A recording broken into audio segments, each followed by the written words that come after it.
Capítulo 19. Das ponderadas razões que Sancho manteve com o amo, e da aventura que lhe sucedeu com o defunto, a par de outros acontecimentos famosos. Parece-me, senhor meu, que todas estas desventuras que estes dias nos têm sucedido são, sem dúvida, castigo do pecado cometido por vossa mercê contra a ordem de sua cavalaria, por não haver cumprido o juramento que fez de não comer pão em toalha, nem com a rainha folgar. Contudo, o mais que a isso se segue e que vossa mercê jurou cumprir, até tirar aquele almete de malandrino, ou que outro nome tenha um mouro, que não me lembro bem. Tens muita razão, Sancho, disse Don Quixote, mas, para dizer-te a verdade, isso já se me havia fugido da memória. Também podes ter por certo que só te sucedeu aquilo da manta por não mo haveres lembrado a tempo, mas farei a emenda, pois para tudo há modos de composição na ordem da cavalaria. Porventura jurei alguma coisa? Perguntou Sancho. Não importa que não tenhas jurado, disse Don Quixote. Basta eu saber que, por seres participante, tu também não estás muito seguro, e que, pelo sim ou pelo não, não será mal provermo-nos de remédio. Pois se é assim, disse Sancho, tome cuidado vossa mercê para não se esquecer disso, do mesmo modo como se esqueceu do juramento, pois, do contrário, talvez os fantasmas tornassem a gana de se divertirem comigo de novo, e até mesmo com vossa mercê, se o veem tão pertinaz.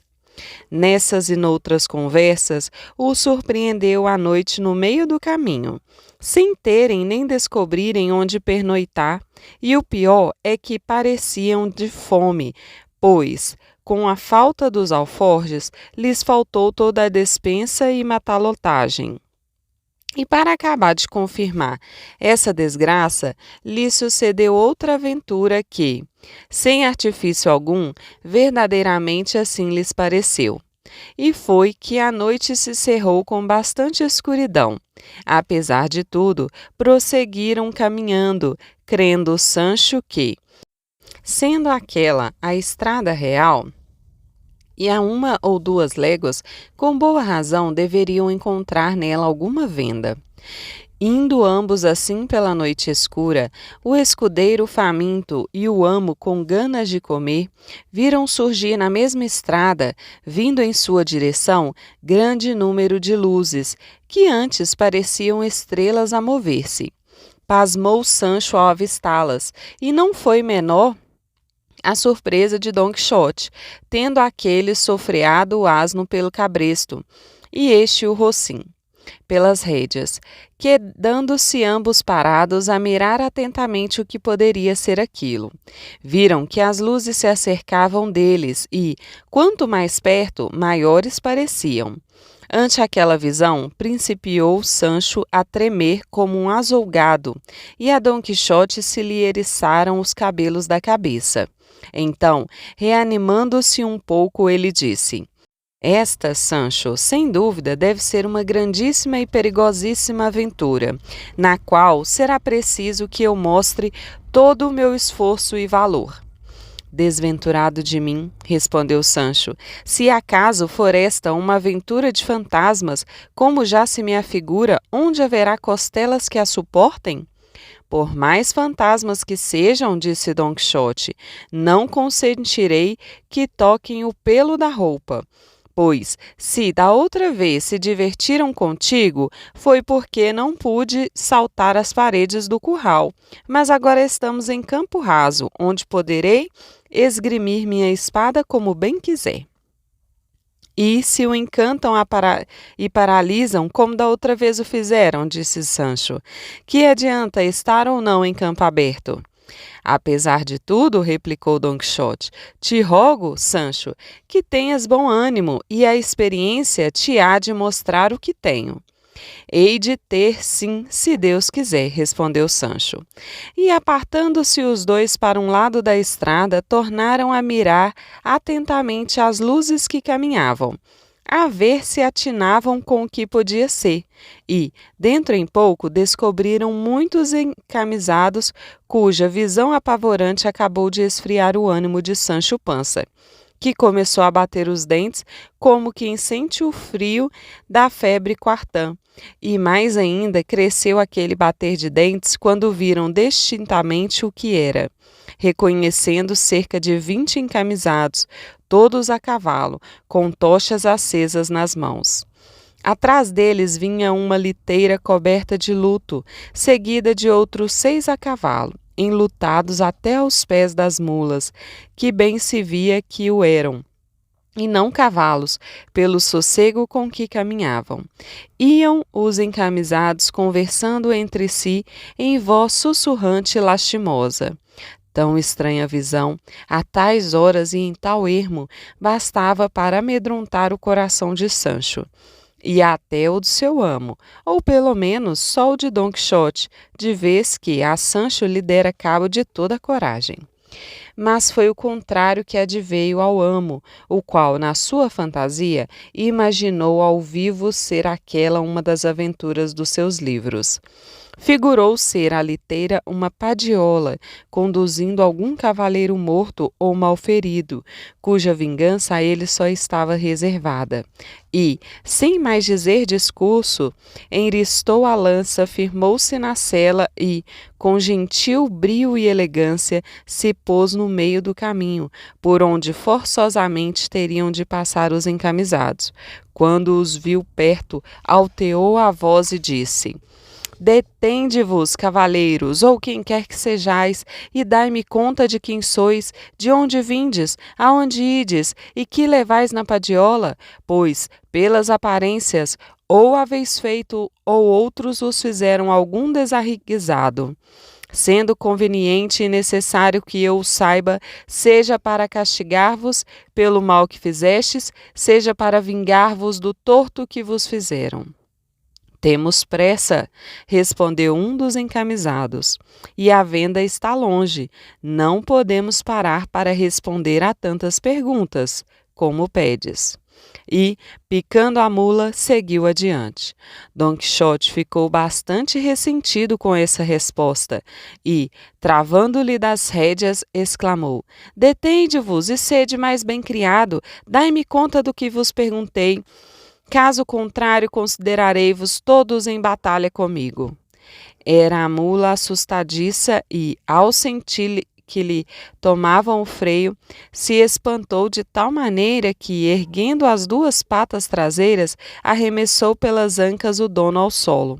Um moço que ia a pé, vendo cair o encamisado, começou a insultar Don Quixote, o qual, já encolarizado, enristou a lança e, sem esperar mais, arremeteu contra um dos enlutados, dando com ele por terra, mal ferido, e, voltando-se para os demais, era de ver-se a presteza com que os acometia e desbaratava, parecendo até que, naquele instante, haviam nascido asas no Rocinante, tal se mostrava garboso e ligeiro.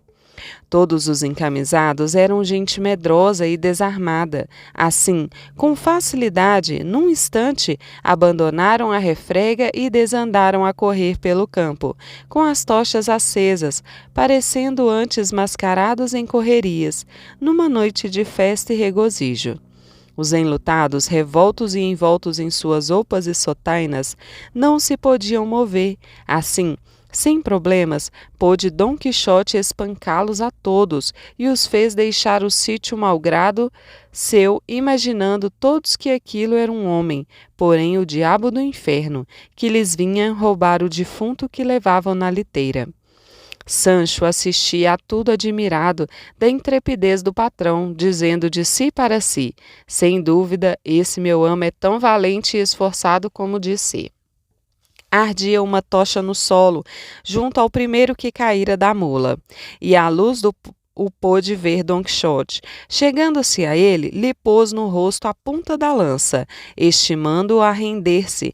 Caso contrário, o mataria. Ao que respondeu o caído: rendido já estou, a mais não poder, pois não me posso mover, tenho uma perna quebrada, suplico a vossa mercê, se é cavaleiro cristão, que não me mate, pois cometerá um grande sacrilégio. Sou licenciado e já recebi as primeiras ordens. Pois que diabo vos trouxe aqui? Disse Dom Quixote, sendo homem da igreja. Quem, senhor? Replicou o caído. A minha desventura. Pois outra maior vos ameaça, disse Dom Quixote, se não satisfazerdes a todas as perguntas que há pouco vos fiz.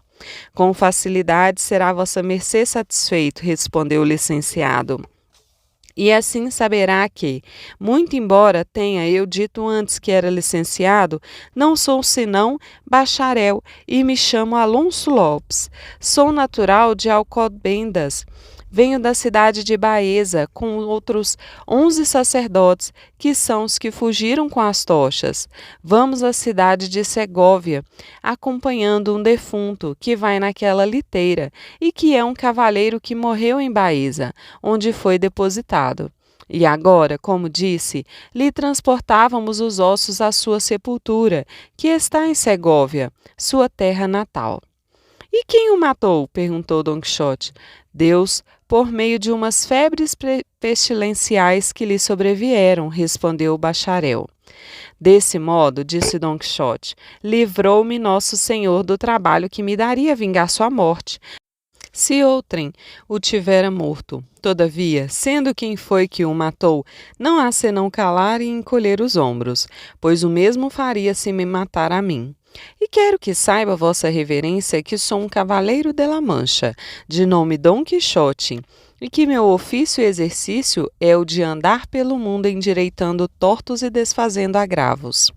Não sei como possa ser isso de endireitar tortos, disse o bacharel, pois a mim, de direito que era, me entortastes, deixando-me uma perna quebrada, perna esta que nunca mais verei endireitada em todos os dias da minha vida. E o agravo que em mim desfizestes foi deixar-me agravado de tal maneira que agravado ficarei para sempre. Grande desventura minha de topar logo convosco, que andais a buscar aventuras. Nem todas as coisas sucedem do mesmo modo, respondeu Dom Quixote. O mal foi terdes vindo como viestes, senhor bacharel Alonso Lopes, no meio da noite, vestidos com aquelas sobrepelizes, tochas acesas, rezando, cobertos de luto, que até pareceis coisa má e do outro mundo. Assim, não pude deixar de cumprir com a minha obrigação. Acometendo-vos, a vós acometeria ainda que verdadeiramente soubesses serdes os próprios satanases do inferno, que por tais, então, vos julguei e tive. Já que assim o quis a minha sorte, disse o bacharel, suplico a vossa mercê, senhor cavaleiro andante, que tão malandança me causou, que me ajude a sair debaixo desta mula, que me tem presa uma perna entre o estribo e a sela. Eu ficaria falando pela noite adentro, disse Dom Quixote, e até quando aguardaríeis para me revelar a vossa aflição? Pôs-se logo a gritar, chamando Sancho Pança. Este, porém, não fez caso do apelo, porque andava ocupado em descarregar uma azêmula bem abastecida de provisões e comestíveis trazidos por aqueles bons senhores. Fez Sancho um saco do seu gabão e, recolhendo tudo o que pôde e coube ali dentro, carregou seu jumento e só depois disso correu a acudir aos brados do amo, ajudando-o a tirar o senhor bacharel da opressão da mula, pondo-o em cima dela e lhe entregando a tocha. Disse-lhe Dom Quixote que seguisse a rota dos companheiros, recomendando-lhe que, de sua parte, lhes pedisse perdão do agravo que lhes fizera, sem que estivesse ao seu alcance o tê-lo evitado. Isso feito, disse-lhe Sancho: se por acaso quiserem esses senhores saber quem foi o valoroso que os pôs em polvorosa, diga-lhes vossa mercê que foi o famoso Dom Quixote de la Mancha, que por outro nome se chama o Cavaleiro da Triste Figura. Com isso se foi o bacharel, e Dom Quixote perguntou a Sancho que coisa o movera a chamá-lo de Cavaleiro da Triste Figura, alcunha nunca dantes escutado. Vou dizer, respondeu Sancho, foi porque estive a mirá-lo um pouco à luz daquele archote que vai na mão daquele malandante cavaleiro, e verdadeiramente tem vossa mercê a mais desfigurada figura que jamais vi, de pouco tempo para cá, o que deve ser por causa do cansaço produzido por esse combate, ou da falta de seus dentes. Não é por isso, corrigiu Dom Quixote, é que ao sábio a cuja cargo deve estar o escrever a história das minhas façanhas, lhe haverá parecido ser bom que eu tome algum apelido, como o tomavam os passados cavaleiros. Esse se chamava o da ardente espada, aquele, o do unicórnio, aquele outro, o das donzelas, outro, o da ave fênix, um outro, cavaleiro do grifo, estoutro, o da morte. E por esses nomes e insígnias eram conhecidos por toda a redondeza da terra. Assim, digo que o referido sábio te segredou e pôs na língua e no pensamento o chamar-me agora Cavaleiro da Triste Figura.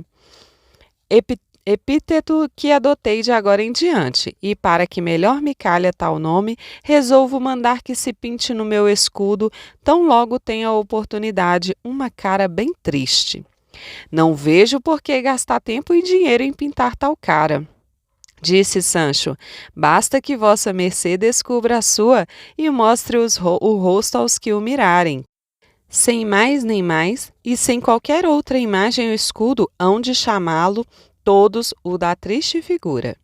E creia-me que lhe falo a verdade, senhor, pois garanto a vossa mercê, e agora estou falando em tom de gracejo, que a fome e a falta dos queixais lhe dão uma tão má catadura que, como já disse, poder-se-ia muito bem dispensar-se a tal pintura triste. Riu-se Dom Quixote dos chistes de Sancho, mas continuou firme no propósito de adotar aquele nome, logo que o pudesse pintar no seu escudo ou rodela, conforme imaginara.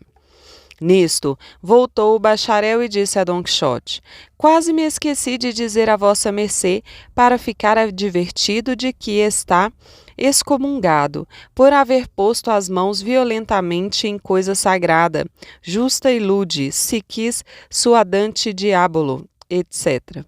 Não entendo esse latim, respondeu Dom Quixote, mas sei bem que não lhe pus as mãos, mas tão somente esta lança.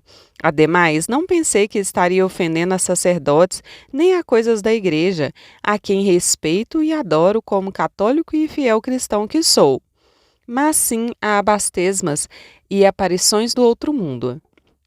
E ainda que assim fosse, conservo na memória o que sucedeu a Cide Rui Dias, quando quebrou a cadeira do embaixador daquele rei diante de sua santidade o Papa, pelo que este o excomungou, e, aquele dia, andou o Dom Bom Rodrigo de Bivar com um muito honrado e valente cavaleiro. Ouvindo isto, foi-se o bacharel, como já foi dito, sem replicar palavra. Quisera Dom Quixote verificar se o corpo que vinha na liteira era ossada ou não. Mas não lhe consentiu Sancho, dizendo-lhe, Senhor, vossa mercê acabou esta perigosa aventura, o mais a seu salvo de quanta já vi. Essa gente, ainda que vencida e desbaratada, poderia ser que se desse conta de havê-los vencido uma só pessoa. Então, corridos e envergonhados disso, voltassem a refazer-se e a buscar-nos e nos dessem o que fazer. O jumento está como convém, a montanha perto, a fome aperta, não há o que fazer senão nos retirarmos com descrição e presteza. E, como dizem, que vá o morto à sepultura e o vivo à fogaça. E, tocando o asno, rogou a seu amo que o seguisse, e este, por lhe parecer que Sancho tinha razão, Seguiu sem mais réplica. A poucos passos, caminhando entre dois morros, acharam-se num oculto e espaçoso vale, onde se apearam. Sancho aliviou o jumento e, estendidos sobre a verde relva, com o tempero da fome, almoçaram, jantaram, merendaram e cearam ao mesmo tempo, satisfazendo seus estômagos com mais de uma peça de carne, da que os senhores clérigos do defunto, que poucas vezes se deixam passar mal, traziam na azêmola das provisões. Mas sucedeu-lhes outra desgraça, que a Sancho pareceu de todas a pior, e foi que não tinham vinho para beber, nem água para molhar a boca. Acossados pela sede, vendo Sancho que estava o prado coberto de erva miúda e verdejante, pôs-se a dizer o que se dirá no capítulo seguinte.